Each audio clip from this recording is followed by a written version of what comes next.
Hey everybody, excuse me, welcome back to my modern homestead. My name is Janet, and look at what we're processing today.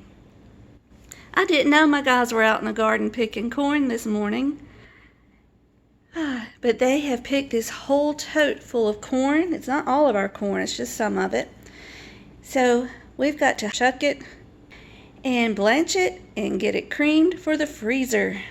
I'm sorry it's dark in here because you guys, would you believe, the hottest day of the year, hottest week of the year, my air decides to quit. So we're going to do this as quickly as we can. Let's get started, y'all. Alright, so this is how we always do our corn. A lot of people, my friends, they will bring it to one spot on the outside of the house, usually on a trailer, and then they will husk it all outside, and they have a whole big process of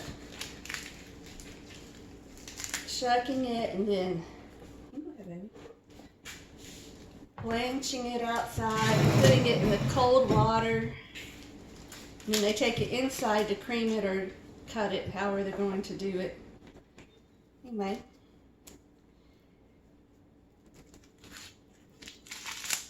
So you try to pull off as many silks as you can.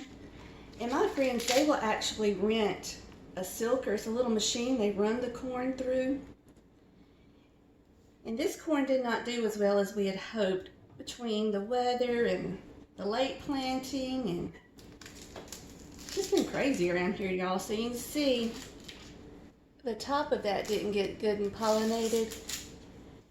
And this is a different kind of corn. We've never grown this kind before, so we don't really know what it's supposed to look like.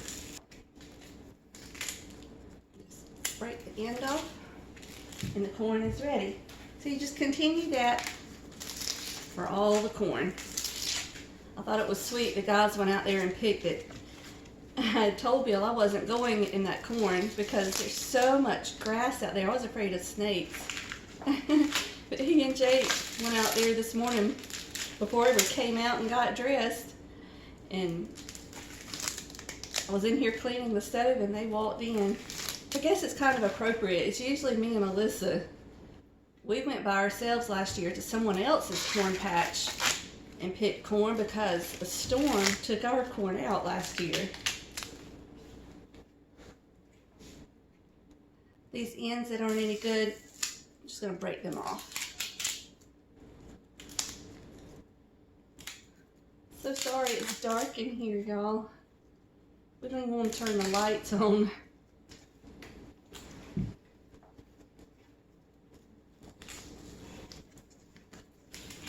Even though this corn didn't grow exactly right, it's still pretty corn.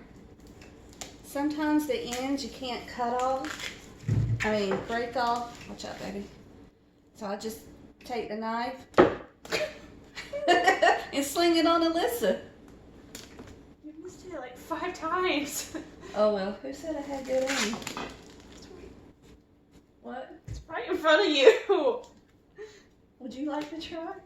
Mm-hmm. Okay, you can do the next one. Doing corn always reminds me of Pocahontas because in the movie she was like showing John Smith her gold and she just pulled the leaves off the corn and it was like here. I don't remember that. That's funny. We ought to watch that again this year. We always say that, we never do. I do. Well, you need to tell me when you're watching it. This is quicker if you don't pull off the individual outside leaves, if you just pull all the husk back at one time. Oh, if this one had been pollinated right, look how pretty it would have been.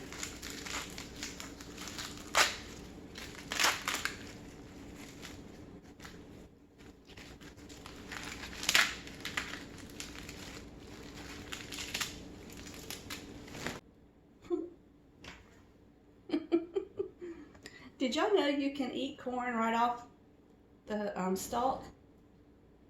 It will not hurt you. But my favorite way is eating it right after it blanches. Pull it out of that water, cool it down, and nibble on it while you work. Yum. Last year when we did corn, I saved the cobs after we took the corn off of it, and I made corn cob jelly. I'm not going to do that this year because we still have most of that left from last year. I have a whole cabinet full of jelly. But I need to look up and see. Seems like there was something else you could do with the cobs. But I'll look that up before we throw them away to see what we can do. Do y'all have any interesting ideas that y'all do with the cobs? I'd love to hear them. Let us know. And I forgot to say, if you would like to see us making that jelly, just look up in the, like, it'll be on this side, in that corner, and I'll link a card to the jelly. I'll also link the card up here so you can see how we did the corn last year.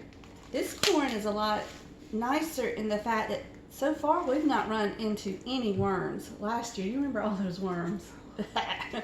It was full of worms, and that's normal.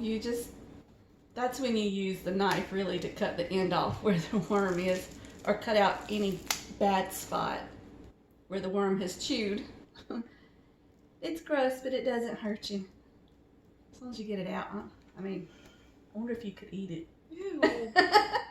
I mean, not the worm, but just the area where the worm was being.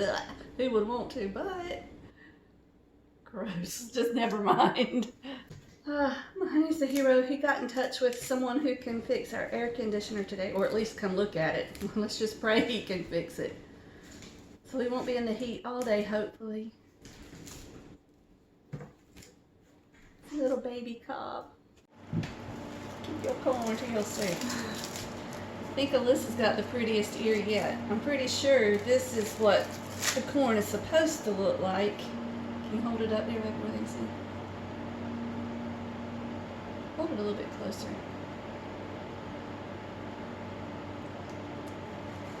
Anyway. Some of it's just all wonky and crazy. But hey, I'm just thankful we have any corn. I mean, we got it in late. Goodness, we didn't even know we were going to be gardening with that move. So, we got any at all, it's a blessing. Whew. Alyssa keeps getting all the pretty ears. I just took it to get the silks off of it while she refills my bowl. The kernels are growing weird, but it's still pretty. Look how big. It's big. What is it? A worm. I just got attacked by a stink bug. Is that what it was? Yes. You said you didn't know what it was. Well, we've done all this corn and finally found the first worm. I don't see it. Where's it at? Right there. It's little. I don't see it. I will eat that worm.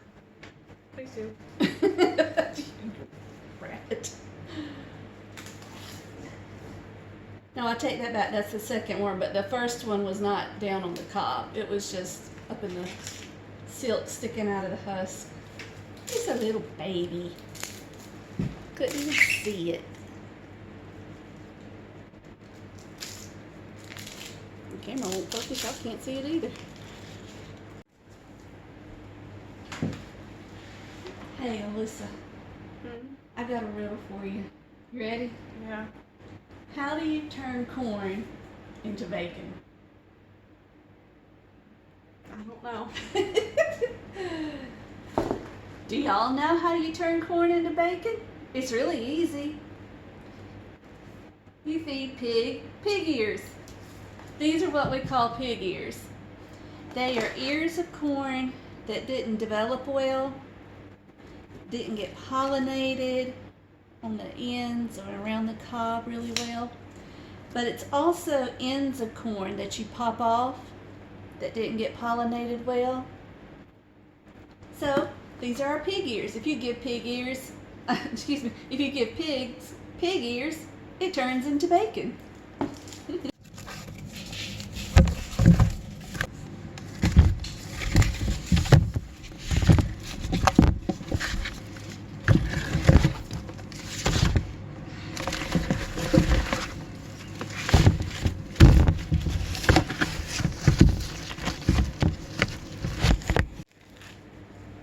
She gave me this ear. Bet you there's a worm in it, because that's what it's going to look like if there is. Let's talk about that here.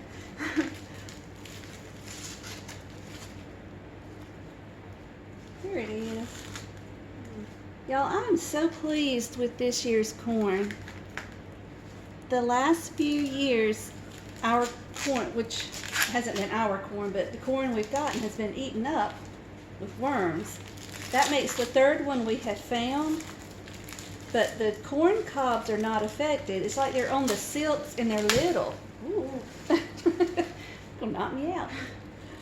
But we are down to our last little bit of corn. Then we'll count the ears and see how many we got. I was sitting here watching what I was doing with the corn, and I could have sworn there was a buffalo. I was like, why is there a buffalo running across our yard? It's the four-wheeler. Special. He's probably scaring that poor child to death. Probably. It looks like he's holding on for dear life. Probably a good idea. Probably. Okay, I've got them separated out. We have 154 ears of corn. Now we've got to go get ice and blanch it. Bill is going to get out our big low country boil pot, and that way we can drop it into the boiling water to blanch it, and then we got to get ice so we can ice it down when it's done. Whew, and then we got to cream it. Here in this part, we're adding water to the big low country boil pot in the back. We were just all taking turns carrying water out, and we wanted to add it from the house and not the hose, just in case anything was wrong with the water coming from the hose. So you can see my husband adding in the water, and then you see the rubber tote there by his feet. That is to cool the corn off as it comes out of the hot water. We love when we have enough corn to actually use this big pot, because we can get almost all of it done at once, or at least big batches at one time if we can't do it all at once.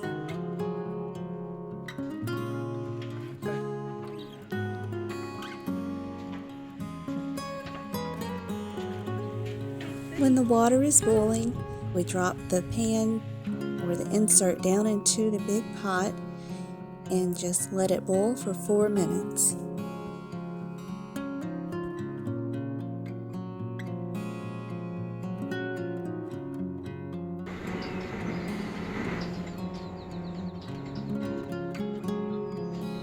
My battery's going dead.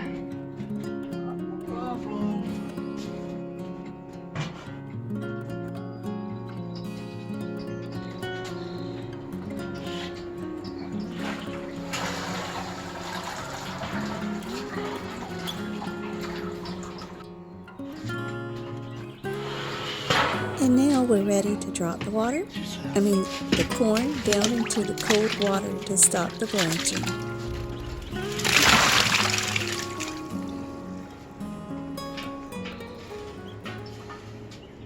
Okay, now while doing corn, you can cut it straight off the cob, or you can use a creamer like this. This can be bought online. We just run it right down the creamer. You see, it just makes pretty cream corn. But I found these cutters last year, and it just cuts it right off of the cob. I really like them. It's fast, easy.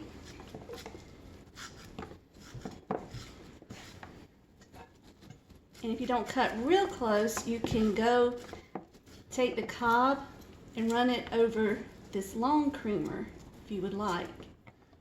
It's totally up to you. We like it both ways. Well, actually my husband prefers it like this. It makes it creamier, more like a true cream corn. And if you haven't done it since last year, it takes a minute to get back in the rhythm with it.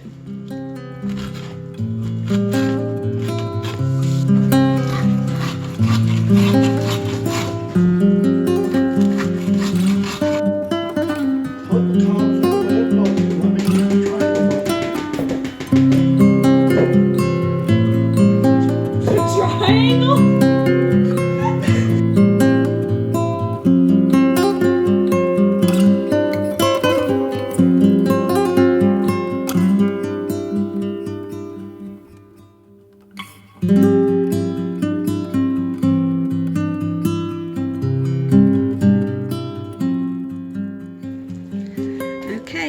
at this point, all you do is measure out how much you want in a bag. I'm going to do a quart, which is 4 cups. 2, 3,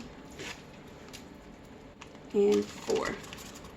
Seal it up, write the year on the outside, and it's done. Now this bag's extra dirty. I need to wash my hands. Ooh. Squeeze out as much air as you can. And when you freeze it flat. And here we have it, my friends. We ended up with 12 quarts, very full quarts of corn. And I have put them here in the freezer to freeze flat. And now that they are frozen, I will move them to our vegetable freezer. Normally I do 1.5 pints, but our family's appetite has grown. The kids are bigger. The teenage boy is growing rapidly, might I add. So we had to increase the amount. But I'm very pleased to have this, and I hope you have enjoyed following us today as we did the corn. I'm sorry it was so dark at the beginning, but that was just, we couldn't help that part. But anyway, thank you guys so much for joining me. You know I love it when you come to spend a few minutes with me. So until we meet again, may you be blessed. I love you guys.